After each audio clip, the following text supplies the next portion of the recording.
Do you ever ask yourself, when will how people dress in public be absurd enough? You know, or may know what I mean.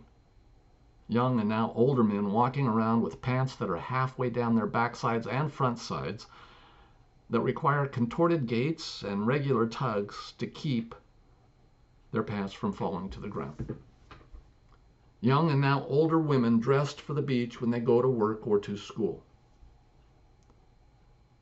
Absurd piercings and tattoos and hair dyes that serve no useful purpose other than to declare the autonomous image of the individual involved. I know my comments may sound judgmental to some, perhaps many of you, and they are. But they are a judgment not of the individuals, but of the culture that not only tolerates but encourages such clown-like costumes. Recently, I had the opportunity to visit the University of South Carolina, Columbia campus.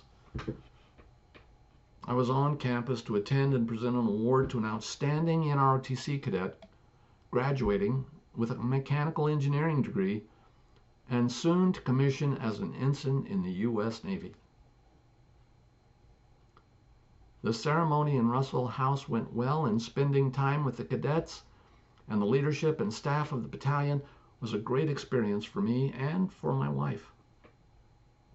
We then had a light lunch in the house and were well treated by the staff of the eatery we visited. To that point, we were thrilled by our experience on that campus. Unfortunately, our impression of the school was diminished as we toured the campus around Russell House, and as we returned to our car parked in Bull Street parking. Now, what shocked us, what appalled me, was the sloppy, informal, and shockingly revealing attire of not a few, but a considerable percentage of the students on the campus, male and female, clearly going to and from class. Yes, it was a warm day. But really, this is an academic environment, not the beach. And frankly, I have been more comfortable at Times Square after midnight among the people of the night than I was on that university campus. It is difficult to reconcile such informal dress with the serious pursuit of higher learning. I wrote an email and provided a photo taken while leaving campus to the university president. The photo, I believe, illustrated the lack of professional standards currently reflected in the culture of the university, to express my threefold concern.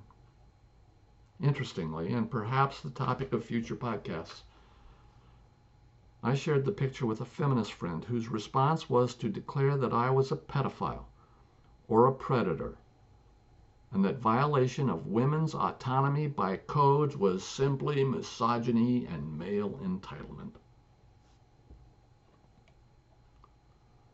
My first concern is that higher education is incredibly expensive. It should be a serious pursuit. It must be a serious pursuit to justify the risky expense these students and their parents and you and I, through loans, are incurring to earn a degree.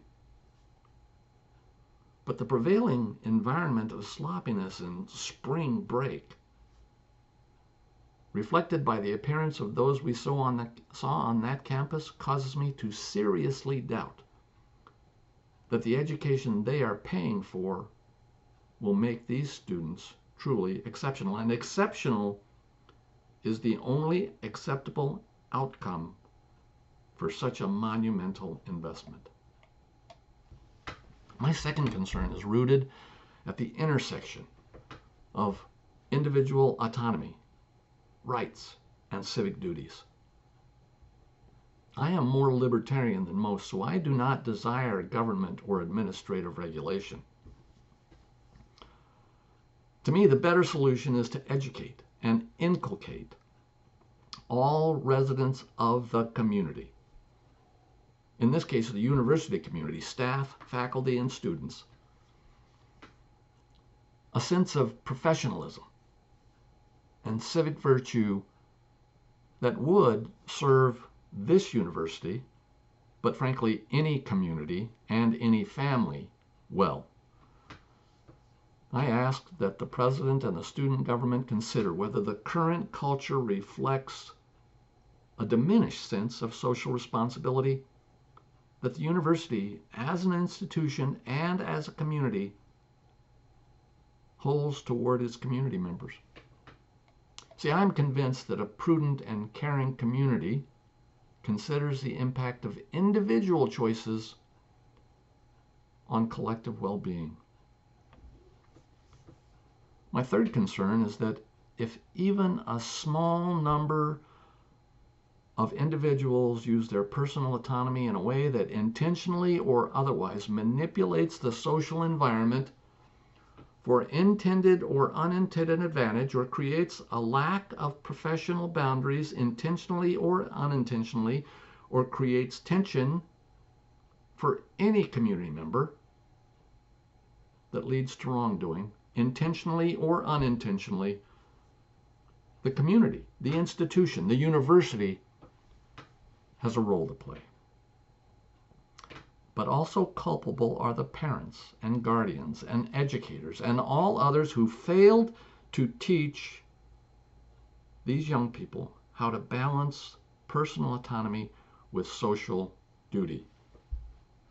I believe that the virtuous path is to encourage a standard of individual expression that upholds the integrity of the community, of the academic environment, and does not inadvertently provide cover for behavior that is not in the community's long-term best interests.